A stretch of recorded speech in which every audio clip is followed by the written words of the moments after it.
happen. The things America will go come with their full force, military forces. I would just like you to watch this video and see what this young man, said about Nigeria, Trump coming, because American cruise, a lawmaker in the House of Congress, lawmaker has actually pushed the bill forward. Military action against Nigeria. Trump is coming to strike the terror organizations, all their cells, all their camps, all their sponsors in the north. We are going to witness it. Let us just sit back and watch this young man. Hello, Nigerians. This is the time to be very happy, because our prayers will soon be answered if the United States Congress pass the bill, which possibly they're going to pass that bill introduced by Texas Senator, Republican Senator Ted Cruz. Ted Cruz should be a hero right now in Nigeria. Ted Cruz recently sponsored a bill which is co-sponsored by other senators, like the senator representing me right now, my own part of Oklahoma, Senator James Lankford, Republican, in the 119th Congress of the United States. Now, this bill, when passed, will officially designate Nigeria as a country of particular concern for the violations of religious freedom and, of course, freedom of ethnic minorities in Nigeria. Let me tell you something. It is not the designation of Nigeria as a CPC that is the biggest issue, that all these officials in government are making people look as if the United States is just trying to incite religious war in Nigeria, as if Nigeria was in a state of religious war. Nobody said Nigeria is in a religious war. We have harmonious relationship with our brothers, the Muslims, all of us. But there are Muslim terrorists operating in Nigeria and killing people, especially in Christian states. This is an incontrovertible fact. Now, these terrorists are being enabled by a lot of officials in government circles. If you remember the quote attributed to Abacha, who said, any insurgency that lasts more than 24 hours, it means the government has a hand in it. That is just the truth of the matter. United States, you need to sit down with United States senators, United States politicians and pressmen, especially those who belong to the African or Foreign Relations Committee of Chambers of the Congress. You get to understand your continent even more than yourself. These people are the same people who are exporting technology to us. Through this technology, they get so much information about us more than the way we know. That's the truth. These people have so much facts about Nigeria and they are going to unleash it very soon. So now, Congressman Ted Cruz just introduced a bill in the Congress, in the Senate, in September. And that bill is titled Nigerian Religious Freedom Accountability Act. It's official title is S, that is Senate Bill 2747. Okay, now, let me tell you why Nigerian officials are very, very apprehensive of this bill. There's nothing that has ruffled the shoulders of Nigerian officials like the introduction of this bill. Nothing. It's not all about this foreign aid they are talking about, or the embargo on loans, etc. By the way, we've suffered so much embargo all around the world, but we don't feel it. The common man doesn't feel it. Even if there are loans, even there are aids given to Nigeria, we don't even feel it. So that is not an issue. It may be very hurting, but it's quite secondary. The primary reason why Nigerian government officials are very, very scared of this bill, let me tell you. Section 2 of that bill says the president of the shall impose sanctions described in Executive Order 13818. That executive order was signed during Trump's first tenure in 2017.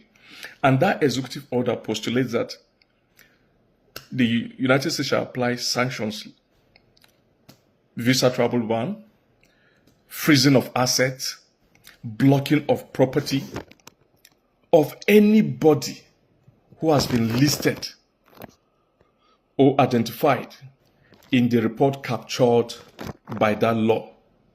Now, these guys have the report.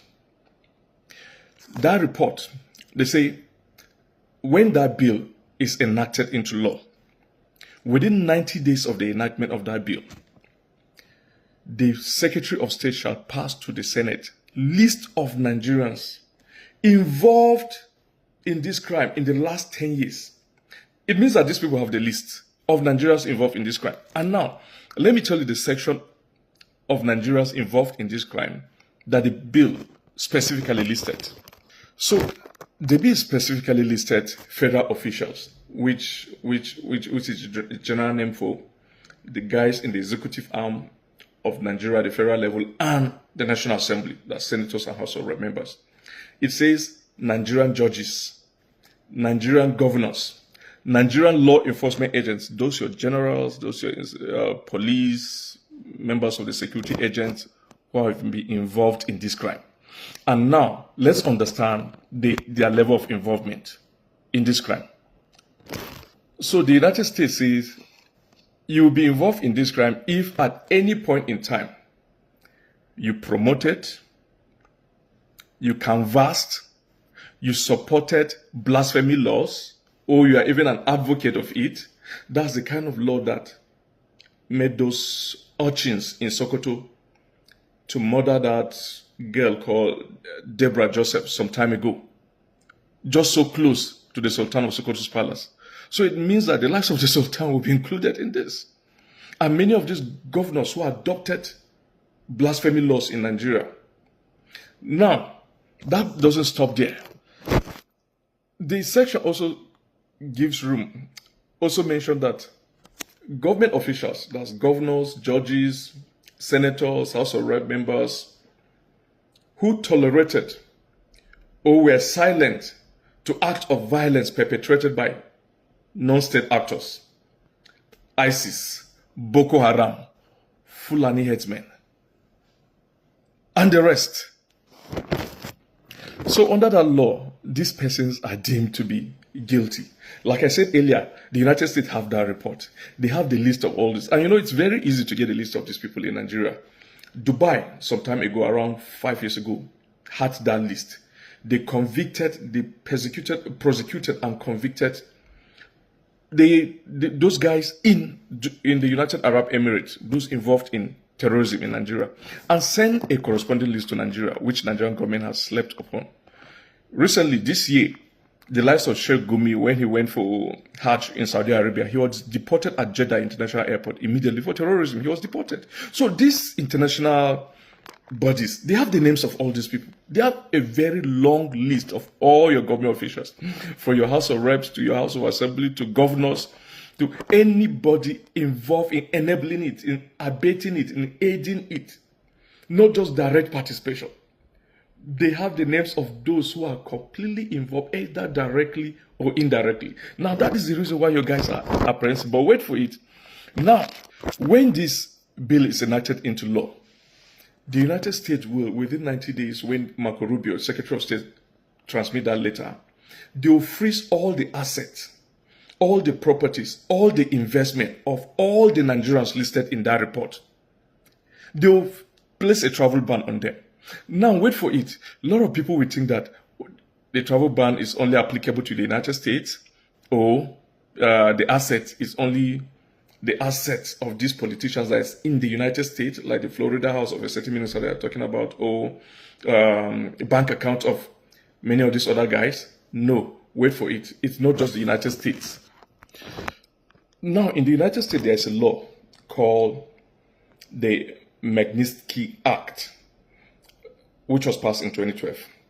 This Magnitsky Act is named after the event that happened in Russia when the tax lawyer Sergei Magnitsky was murdered by government officials. So the US now passed that act so that they could freeze the asset of all the Russians involved in it, freeze their property, freeze their investment, and everything related to them and their family. Now, it did not just stop in the US. Other countries now adopted that act and domiciled it. Remarkably, countries like the United Kingdom, Canada, European Union, and many other countries outside the European Union and in Europe. And you know, these are the places Nigerians have a lot of assets. Canada, United Kingdom, Germany, UK, US, etc. So now, these countries keyed into the position of the US and adopted what they call the Global Magnitsky Act. And so it means that this act has significant extraterritorial jurisdiction, not just in the United States. Even if you've never stepped your foot in the United States, but you do go to Ghana, you do go to, UK, countries of the European Union, Canada, and the likes, and you have your businesses in those places, you have bank account in those places. But wait for it, let me even tell you the grievous aspect of this. When we're given a CPC status, that's country of particular concern, and these our powerful men are given that designation of the Global Magnitsky, this is what will happen to them. So that Magnitsky designation is a powerful tool that will cut individuals off. This individual in that report, whose names are in that report, it will cut them off from US financial system. And by extension, that's the global financial system, because the US financial system dominates global financial system, more than 80% of it. Transaction in dollars and transaction via the US banks. Therefore, any transaction, any fund, any bank account, any property belonging to the sanctioned individuals or entity that touched the US financial system. For example, a dollar transaction of any kind cleared through an American bank, even if those properties are overseas in any country, will be blocked. So, there's that strong internetwork of the US financial system that's all over the world. It's just like a cobweb. Our guys like dollars. They like transacting in dollars. They like going to, anytime they're traveling, even if it is European Union, even if it's China, they first of all, convert it to dollars. And they use dollar cards, the Visa card, the MasterCard. So now that transaction will be blocked, will be frozen all over the world. So basically, gentlemen, that is why these guys are running helter-skelter. Preaching, buying slots on all the TV channels, all the radio channels, sponsoring groups to talk about the US attempt to designate Nigeria as a country of particular concern. It's for them. It's not for Nigeria. It's not for all of us. I am for this. And right now, tomorrow, on Tuesday rather, I'll be having a meeting with Senator James Langford. I have an appointment with him to promote this, to campaign on this, on why the US should never falter in her desire to see that we are a CPC, a country of particular concern. This nonsense will have to stop. The US will have to help us expose these people involved in these killings. And I end by re-quoting that statement from Abacha, attributed to Abacha, when he says, when insurgency lasts more than 24 hours, the government has a hand in it. That is the truth. The government has a hand. Different people in government, at the state, at the national level, has a hand in all these killings happening in Nigeria. In all the headsmen killing, Boko Haram killing, Lakurawa killing, all this killing. And that is why you could see, like headman attack in Benue, for instance, you could see that they will be carrying out the attack in front of the soldiers and nothing will happen. The soldier will not release even a gunshot because of the government involvement. And anytime some of these people are arrested by local vigilantes and take them to the police or to the soldiers, the next day those guys are released. So the United States have a list of all those guys. But they need a statutory backing to release those lists. And that is why Senator Ted Cruz is now sponsoring that bill, so that it will come into law. At that point, it has a legal backing. And that is why your officials, that your godfather, that your mentor in politics is scared, because his name is included in that list. God will prevail, and we shall prevail.